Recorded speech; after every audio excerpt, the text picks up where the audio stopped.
In a quiet village where the mountains kissed the sky, lived a boy named Sora. Sora was restless. Every day he raced from task to task, believing that moving faster would make life fuller. His mornings disappeared in a rush of chores, his afternoons slipped away in endless errands, and by nightfall, he collapsed into bed, feeling strangely empty. One evening, after forgetting an important promise to his friend, Sora sat alone by the edge of the rice fields. The moon reflected in the water, still and patient, while Sora's heart beat hurriedly, full of regret. His grandfather, a wise and gentle man, found him there and sat down quietly beside him. After a long silence, he asked, "Sora, why do you run through your days as if life were a fire you must outrun?" Sora had no answer. His throat tightened. All he knew was that no matter how much he did, it never felt like enough. The next morning, Sora found his grandfather sitting on the wooden porch, sipping tea and watching the sunrise without urgency. Sora sat beside him, restless as always. "Grandfather," he asked, "how do you move so slowly and still get everything done?" The old man smiled gently, setting his cup down with care. "Because I am not chasing time," he said. "I am living within it." Sora frowned, not understanding. His grandfather continued, "Most people treat time like a thief, always slipping away.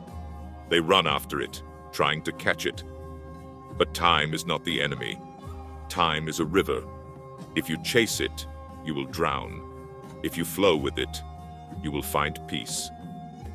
Sora looked down at his hands, calloused from busy days that never seemed to lead anywhere. He wondered what it would feel like to move with the river instead of against it. Could slowing down really make him feel fuller, not emptier? Later that day, Grandfather invited Sora to join him in the fields. But instead of rushing, they walked slowly along the winding paths, feeling the breeze on their faces, hearing the birds singing in the trees. At first, Sora felt impatient.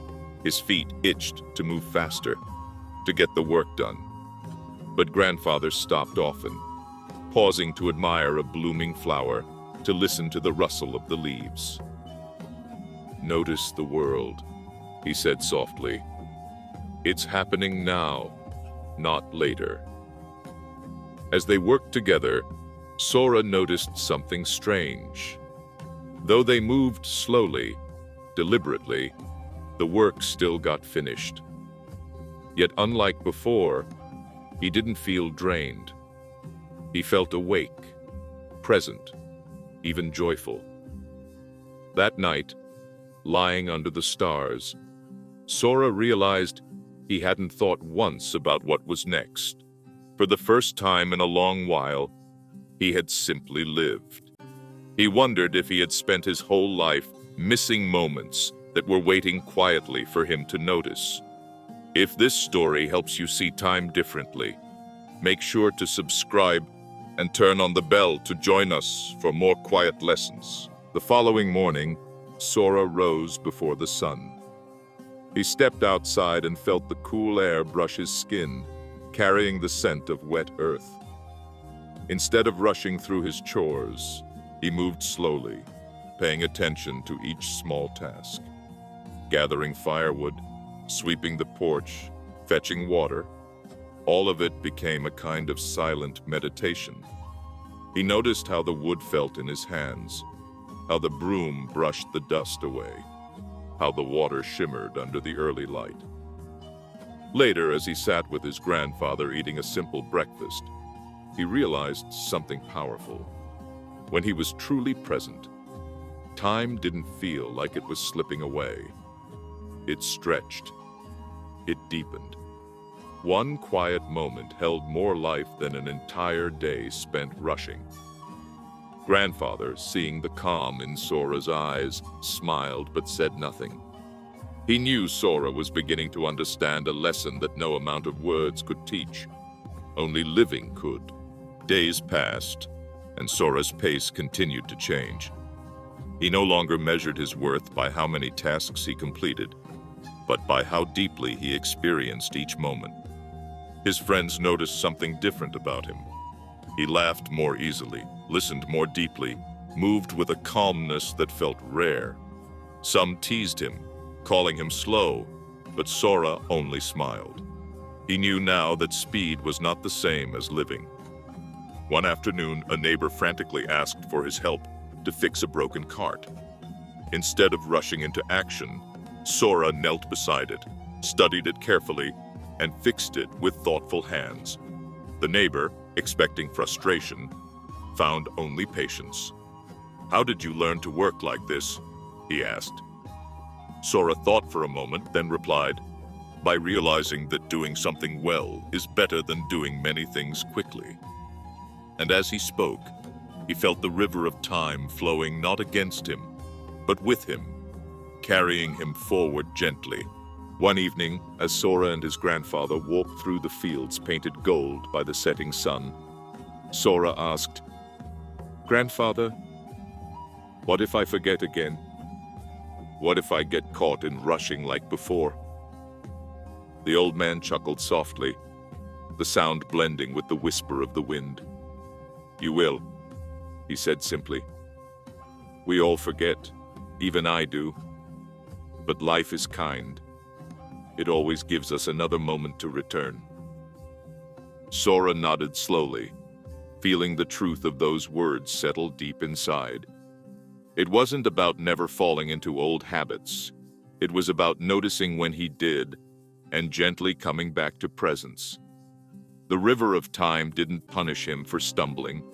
It simply kept flowing, inviting him to rejoin it with each breath. As they reached the top of a small hill, they paused, looking out over the sleeping village.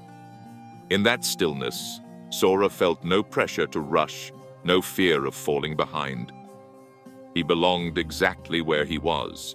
Spring brought new life to the village. Flowers opened quietly along the paths, and the river ran fuller, its waters sparkling under the bright sun. Sora embraced the season without hurry. He planted seeds slowly, feeling the soil between his fingers. He repaired roofs with care, never rushing to finish, never letting his mind race ahead. Life no longer felt like a chase. It felt like a dance. One morning, as he worked beside his grandfather repairing a broken fence, Sora realized he no longer feared wasting time. Time wasn't something to lose or win. It was something to live. The fence took longer than expected, but it was built strong, meant to last through storms. "Things built with patience," Grandfather said, "outlive the things built in haste." Sora smiled, realizing that the same was true for himself. He was no longer a boy sprinting through life. He was becoming someone steady, rooted, growing with every moment he truly lived. That evening, as the sun dipped low and the village lights flickered on one by one, Sora sat beneath the old cherry tree outside his home. He listened to the slow breath of the world, the river's steady flow, the soft rustle of the trees, the distant laughter of children. For the first time, he understood that time had never been his enemy. It was the rushing, the racing, the endless striving that had stolen his life away. In the space between moments, he had found everything he had been seeking: peace, joy, meaning. Grandfather's words echoed in his heart, not as a lesson learned once, but as a rhythm to live by every day. Time, like life, wasn't something to beat. It was something to be embraced. As the first stars appeared in the sky, Sora closed his eyes and smiled, knowing he had finally come home to himself. And now you must ask yourself, are you living your time or just running through it?